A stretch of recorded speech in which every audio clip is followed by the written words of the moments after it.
लक्षात ठेवा, परमात्मा परमेश्वरानं दोन गोष्टी आहेत.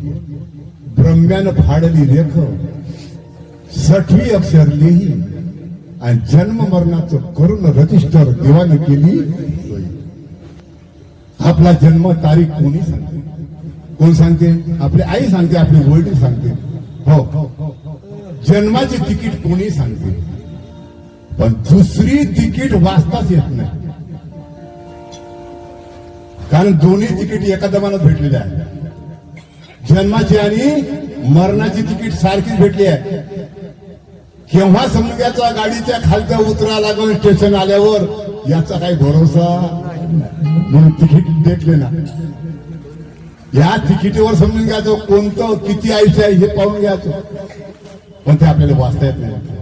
म्हणून जन्म मरणाचं करू जर रजिस्टर, मरण्याची जे वेळ आहे या जीवाचा आणि देह जीवाचा जेव्हा संग तुटतो, संबंध तुटतो, ही जे वेळ राहते, तो जो दिवस राहते, ही आहे तारीख. लक्षात ठेवा, प्रत्येकाला तारीख ठरवून आहे, प्रत्येकाची तारीख ठरवून आहे. लक्षात ठेवा, या तारखेला भुलायचं नाही.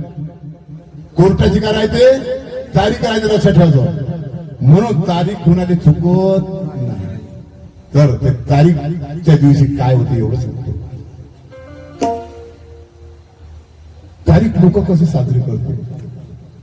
या दिवशी जे तारीख राहते ना, त्या तारखेवर 3 सण साजरे होते.